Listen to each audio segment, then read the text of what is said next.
Yes, lads, we've got Series 2 of the Real Madrid Career Mode, and in today's episode, we've got 3 new signings to add to the team, and we've got quite a few sales that we will have to get to. So it's quite an interesting one, I'm not going to lie. Today, we've got the first few games of the season in La Liga. We've got a couple of games to play in actual gameplay scenarios, and we've got a simulation at the end. So we've got the European Supercup, something like that.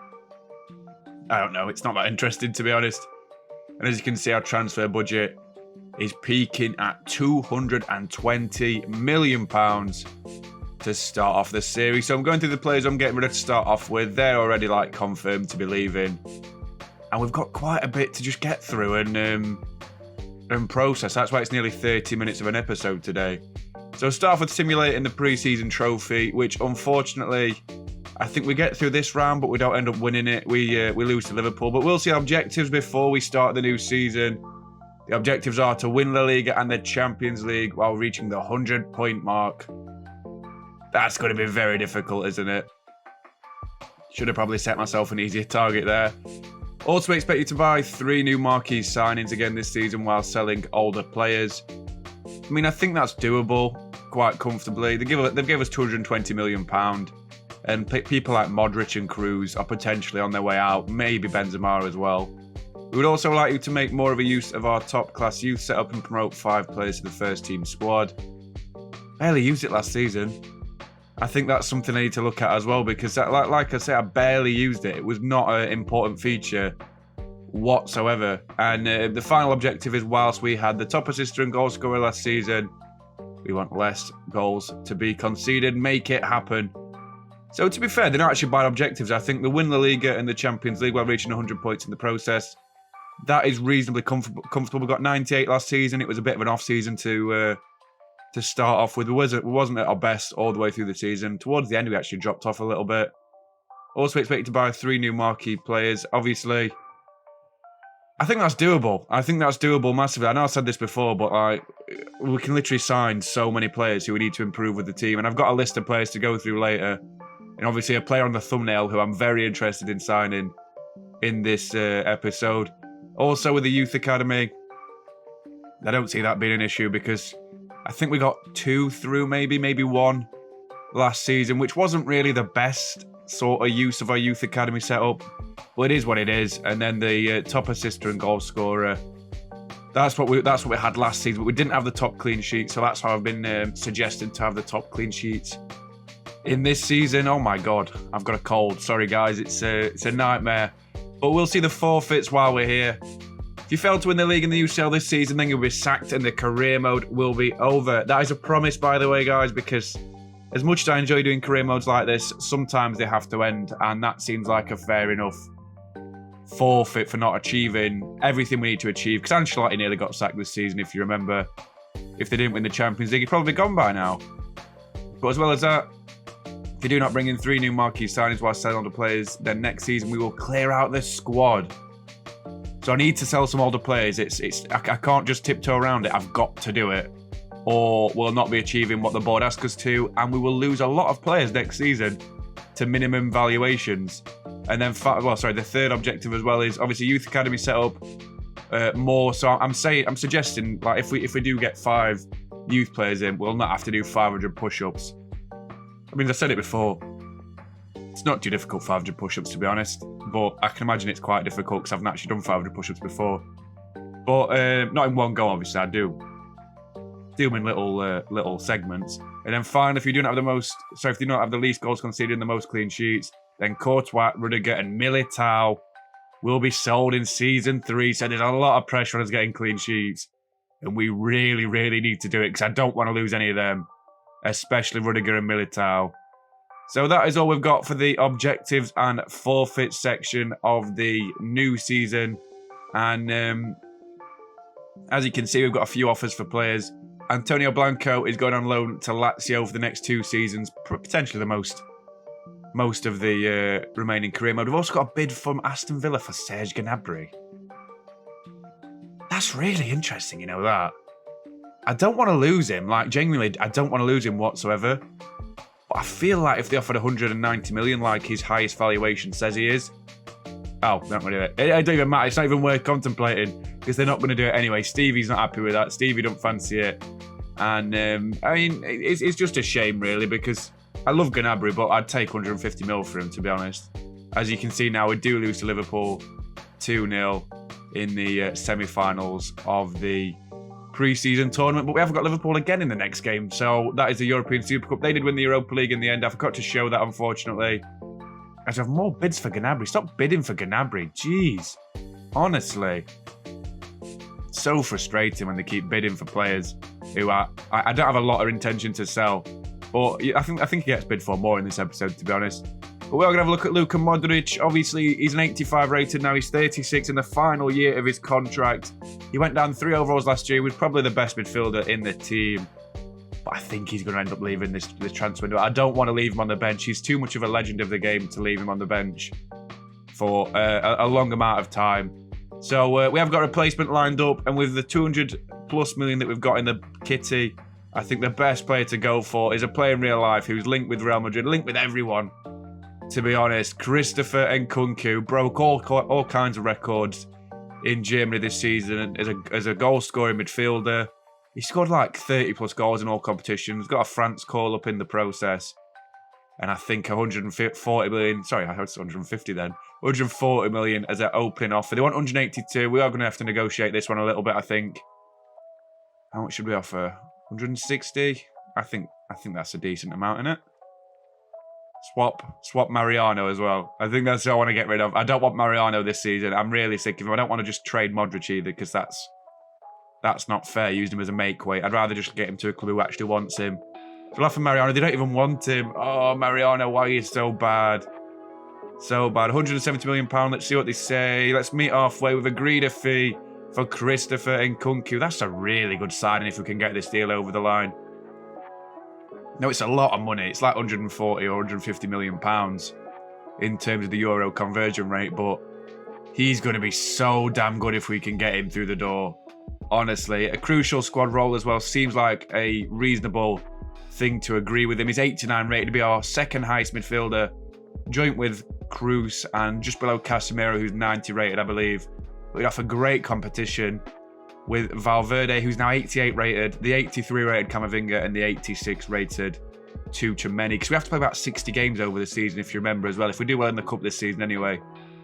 And I think we need like a constant rotating door of midfielders, and he'll be in our starting part. So 250k a week, €2 million signing on fee. That seems like a deal agreed for Christopher Nkunku. Really big piece of business.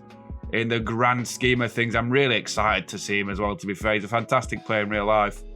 And he seems to fit the mould of a Galactico down to a T. So we've got a few more offers for players we're going to go through now as well. Obviously, Gnabry again. They offered Lisandro Martinez, who's a cracking player, but I didn't fancy it in the end. Cancelo Lukeba's got an offer from PSG. I was proper, thinking about this, but I thought the best place to get his, experience is here.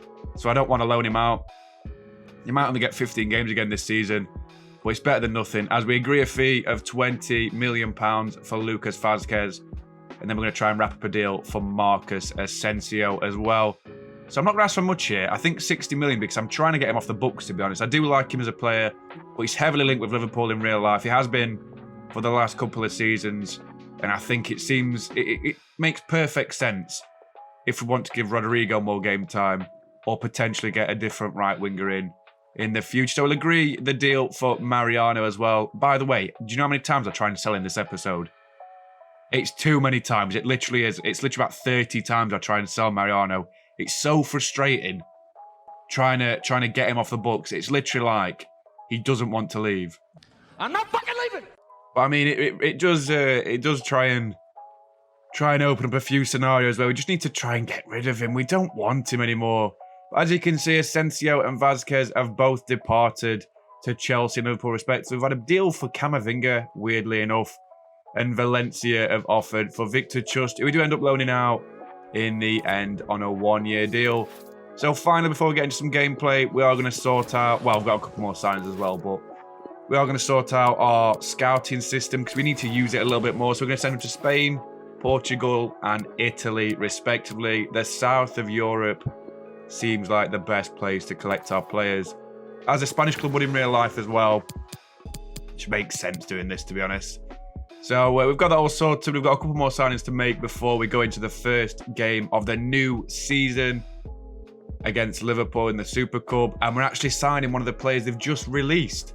And that is Fabio Carvalho. Weirdly enough, they didn't offer him a new deal. Because he did join Liverpool last season. Well, yeah, last season. The season's just gone. The season in real life, he's just joined. They didn't offer him a new deal. So I'm thinking, well, I'll just sign him then. It's a realistic signing. We'll offer him 50k a week, £1 million signing on fee. He's got a real game face, which is everything in a career mode. And a thumbnail as well. He can go on that as well, if we need him to. And excellent signing. Fabio Carvalho joins the Galacticos. And he's the latest one through the door. The second of the season so far. I've got one more to speak of. 76 rated, not too bad as a backup / loan player. Maybe can play a little bit if we do another season, if we actually get that far. And then we have one more player I'm interested in. It's actually not Iban Balik. I'm going to sign him. I actually want Alejandro Frances, but it turns out that he's just been signed this season by Granada on the game. So I was like, oh, Zaragoza have sold him. He's gone to Granada, so I may as well sign this geezer. He was a 69 rated, 18-year-old striker. And I mean, again, it's African representation in the team, which is sort of big for a team like Real Madrid as they get sponsors and, like, I don't know, fans everywhere, especially in African countries. And Morocco is a big one for that. So I was thinking Balik is a good player to bring through the door. 20k a week, we'll offer him. €300,000 signing on fee. And he's another one through the door, another young player who we can loan out and use in the future. So very, very good stuff in the transfer market so far. And we'll move on into the first game of the new season, Season 2. And we see the Zidane tifo. That is literally what we're on about with signing Nkunku in the thumbnail. Echoes of Zidane. We see Nkunku getting his first start in this game as well. As Courtois starts in goal. I love this. Look at this. James, Rudiger, Alaba and Mendy is the back four. The midfield three is Casemiro, Nkunku and Cruz. And the forward line is Gnabry, Benzema and Vinicius Jr. Look at the animations.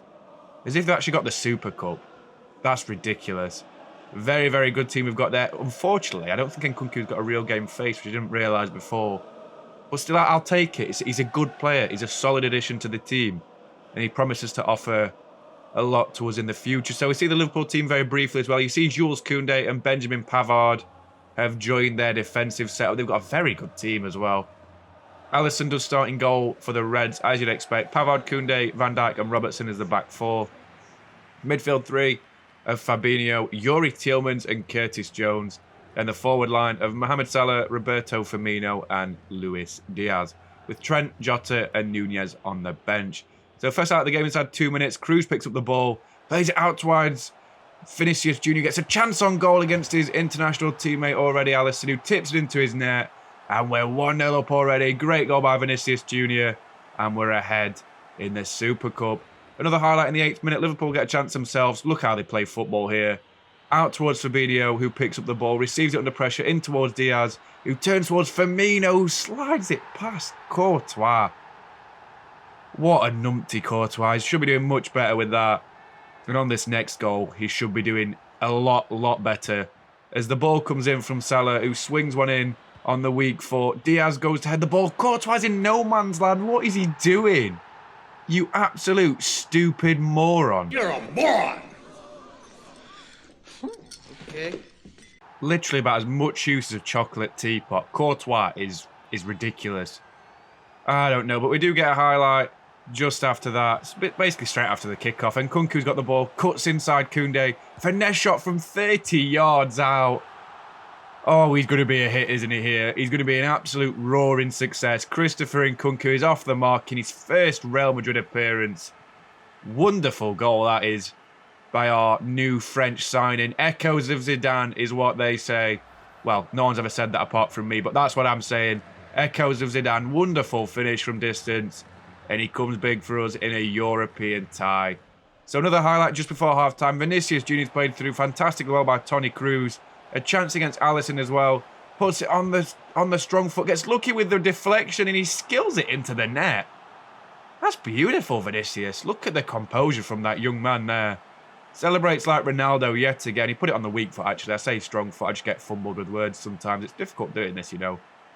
But it's a brilliant goal again by Vinicius Jr. The composure from my lad is absolutely brilliant as we go into the first half. 3-2 ahead after goals from Firmino and Diaz. Put Liverpool ahead, but we replied just before the end of the half. So restart just after half-time. Benzema finds Gnabry. He's got a chance on goal. 1-on-1 with Alisson. Low-driven shot into the corner, and it's 4-2. It's a comfortable, resounding game of football now. Liverpool look dead and buried. Brilliant finish by Gnabry. And we make it 4-2 in a thrilling encounter in the first game of the new season. And the second season for us in charge. So 4-2 now then, just before we cut to the end of the game. Liverpool will get another chance. Salah's played out wide. It's a chance on goal. Firmino just sweats it. Where is Courtois? What is he doing? He's an idiot. He really is. As the Matador makes it 4-3. But fortunately for us, no more highlights do ensue as Liverpool in the 91st minute mess about with the ball for too long in the defence. And we get the 4-3 victory, win the European Super Cup. And it's thoroughly deserved, to be honest. It really is. Excellent performance through and through by the boys. Jurgen's not too happy, I don't think. Still a good result.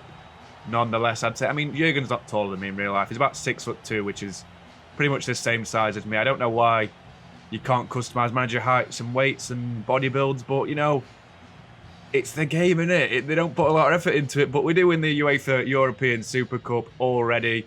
First trophy of the season, which is very, very nice to see indeed. And I'm actually thrilled that we've managed to win a trophy in the first game of the season. I don't normally do that. But we'll see the boys lift it in a minute. I'm not going to get too excited about this. It's good, innit? But it's not everything at the end of the day. It's just a good performance by the lads. And thankfully, we did get the European Super Cup in the bag for an excellent performance. 4-3, and Kunku got a goal in his debut as well. So it was great all round. She needs to sort out the keeper. We really do. He needs a slap on wrist or a slap in face at the very least. But now we'll move on into the second game of the episode after the thrilling Super Cup encounter. As you can see, the Villarreal players are messing about the ball. You can pretty much tell who we've got by me just saying Villarreal. But we'll see the players warming up before the game kicks off. Why would Vinicius do that? He'd just skill everyone and score. Oh, they proper undermine football's abilities on this game. It's so frustrating. But yeah, we are at Villarreal Stadium, the Estadio de la Ceramica. And we've got an interesting team lined up. So Courtois starts in goal, 4-3-3, as you'd expect. Mendy, Lukeba, Militao and James as the back four. Midfield three of Valverde, Tchouaméni and Modric. And then the forward line of Vinicius Jr., Benzema and Rodrigo. So very strong team yet again. And we'll start the first half of the game in the 28th minute. Benzema gets lucky with the deflection. Vinicius plays the ball off of Valverde. Gets the chance on goal against Asensio. Sweats it back towards Valverde. It's a brilliant goal from us. Valverde with the celebration. Easy finish by him. A tap-in for his standards. And we're 1-0 up at the Ceramica already. Just before half-time, Benzema gets another chance, though. He comes away with the ball. Looking for the pass towards Vinicius. He's got a chance on goal to beat the keeper again. Dinks him very, very well. It's Geronimo Rulli, the goalkeeper, I should say. It's not Asensio like it was last season. They have changed the keeper. They look the same. They've both got dark hair in game. But brilliant goal by Vinicius to dink the keeper. I say the lad's got composure. He really has. Brilliant finish. Another assist for Benzema as well. And we're already looking good in this game. 2-0 already. And that is just a wonderful dink that in such a pressurised environment. So yeah, 2-0 already. And then just before half-time, Reece James is bursting through the midfield with the ball. Plays it out wide towards Rodrigo. Holds his line really well. Looking to get past his man Yere. Pulls it back towards Benzema. And we're 3-0 up going into the half-time interval. That is wonderful all around. Reece James has been excellent since he's come into the team. Exemplary performance by the boys so far. And Rodrigo gets another assist for his career at Real Madrid so far. Look at their finish. It looks easy, but these animations sort of emphasise how good the finish actually is. He had a lot to do with that, a lot of technique to get it right or get it wrong. And we are indeed 3-0 ahead going into the first half interval. So excellent first half. We'll restart 8 minutes after the restart. Benzema's got the ball again, looking towards Vinicius Jr., who cuts inside his man Sergio Aurier, and Ezri Konsa with a finesse shot from distance. Vinicius Jr. I don't even know. I have my children. Come on. Don't make it weird. Well, it's another excellent goal by Vinicius, and he literally goes from strength to strength and just proves how goddamn good he really is. Such a brilliant goal by him, and we're balling at the moment. We really are. Excellent finish. About 25 yards out again, pretty much the same angle as Nkunku. And they do say that it's easier to score a goal from 30 yards than it is from 3 yards on this game, and it's true, to be honest. You can score a lot more worlds, especially on game modes like Ultimate Team, where the gameplay's a little bit freer than it is on career mode. But yeah, we're 4-0 up now. It's pretty much set in stone that we're going to go top of La Liga at the first chance we get. But straight after that, Villarreal give away the ball. Reece James just does so well to get past his man. Plays a quick 1-2 with Karim the Dream Benzema. Looking for Vinicius on the back six. Brilliant ball. First time volley. I guess on the half it did bounce before. But still a brilliant goal by big bad Vinicius Jr. Reece James, all the plaudits go to him as well. It's an excellent finish by Vinicius. Look at the technique. Absolutely wonderful on the weak foot. I think he's got 4-star weak foot. It's not even 5 as far as I know. It's a brilliant goal by Vinicius. And we're 5-0 ahead. But just before the end of the game, Gerardo Moreno somehow chips Courtois. The 6'6" Courtois gets dinked from there. Man, this keeper winds me up. Really, really winds me up. Awful keeping by Courtois. But we do get the 5-2 victory. Gerardo Moreno scored just before the end of the game, but we don't need to see it. It's just an awful goal again. I don't want to see it for a second time. But yeah, they had 2 shots all game and scored 2 bleeding goals. I can't deal with this keeper for much longer. If he carries on in January, we're looking for a new one, I'm telling you. I'd rather have Alisson or Oblak. I know Oblak plays for Atletico, but I'd still sign him over this guy in goal. Absolutely woeful for him. But we see the match ratings at the end of the game. Lacabra had a really good game in defence. So did Reece James. Rodrigo had a 7.7, got an assist for himself. Vinicius and Benzema both got 10s, and excellent performances all round as we move on to the final section of the game. And now it's just a matter of getting through the end of the gameplay and actually having a look who we've just lost to a release clause. So Real Madrid fans left stunned as Arsenal have paid the David Alaba release clause. Oh dear. That's such a disappointment, that is, because I love Alaba in defence. He's so consistent. I think Rudiger's better, but I still think Alaba's better than Militao. So I didn't realise he had a release clause which was fairly low, but I also didn't expect Arsenal to pay 92 million on his release clause, and we have actually lost him as well. We'll see later in the episode that David Alaba has left Real Madrid. He's agreed terms. He's came to me and told me, you'll see in a minute, that he wants to leave. And I can't do anything at that point. I think Rudiger's better. I think he's 30 years old. He's only going to decline at this point. He might obviously go up because of the dynamic potential. But thanks for seeing me, boss. Look, I'm sorry to have been on telling you this, but I don't see it for my future anymore. If you're not happy being at the club, I think, yeah, fair enough. We'll sign someone else. We've got a few players in mind who we're going to have a look at before the end of the episode, but it's just a shame that we lose him. It really is. And, yeah, 92 million.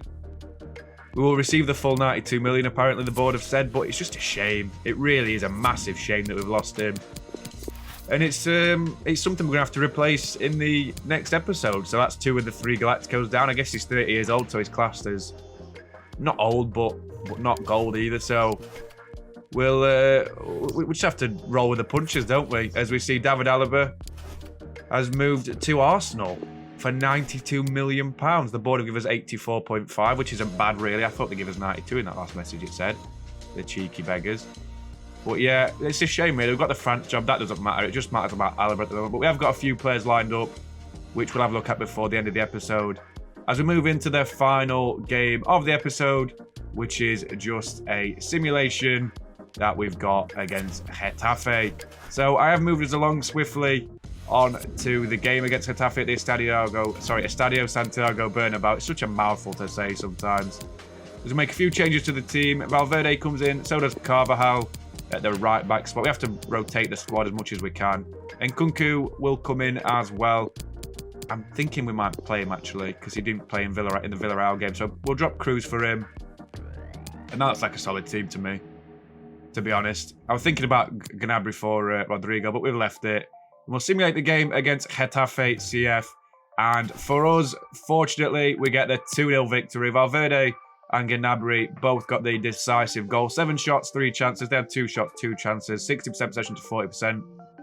Pretty much a resounding victory, I'd say. Like a training game. Carvalho, the captain, of course. I don't want to lose Danny Carvalho. He's not as good as Reece James, but he's still a good addition to the side. As Toni Kroos came on as a striker, weirdly enough, or left winger, I don't know. I try and ignore the immersion breaking elements of FIFA as much as I can. But another victory sends us top of La Liga, as you can see. Valverde's happy that he's getting a lot of match time. He's 88 rated. He really deserves it. He's fantastic in his own right. He might overtake Cruz this season and replace him, because he's a midfield protege, isn't he? Our original one. As obviously Tchouaméni is the Casemiro replacement, and Camavinga can come in for either of the three if needs be in the future. But Getafe are bottom of the league along with Cadiz and Eibar. The top scorer in the league is, of course, Vinicius Jr. on 3 goals in 2 games. Got a hat-trick in his first game and only came on as a sub in the second. Did he actually play the second game? He did play it, didn't he? Yeah, he played like 60 minutes, but he got taken off the Cruz. Benzema's the top assister along with Muriel, Depay and Quota. I don't even know. And Courtois is the top clean sheets with 8 other keepers level with him. So yeah, very, very, very important episode in the series. The first one of the new one. And we've got 300 million to spend in the new episode coming soon. I wonder who we're going to buy. We've got a £194 million profit already. And this could be Messi. It really could. I mean, I'm not actually signing Messi. I'm just saying it could be Messi. As in like the saying which English people say. I don't know. You know what I mean. Let's just ignore what I've just said. But yeah, we'll have a look at the transfer hub, see who we can sign. We need a new striker, of course. We might wait until January for that, as we need a new centre-back as the immediate concern for the team. Van Dijk and Marquinhos are the outliers to start off with. A few more shortlisted who we can have a look at as well. Matthias de Ligt is one who I'd absolutely love, as he's linked heavily in real life. Josko Vardial is another one. Milan Skriniar's heavily linked in real life, along with Fikayo Tomori from AC Milan, Ruben Diaz of Manchester City, and finally Pau Torres, now of Piemonte Calcio, formerly of Villarreal CF. So, yeah, great episode. We've lost Alaba, which is a shame, but we have signed very, very well. In the next episode, we'll start with an away trip against Real Sociedad, and a home game against Real Valladolid, an away game against Eibar, a home game against Barcelona in El Clasico, an away game against Sevilla, which should be a very difficult game as well, and then potentially an away game against Celta de Vigo in La Liga to finish off that episode. So it's been a very strong episode, guys. I really, really appreciate you watching the Real Madrid Career Mode series, which I've got going on at the moment. Another few YouTubers have started them as well. But please stick with mine. I promise it'll get better. And I'll catch you the next one, guys. Cheers.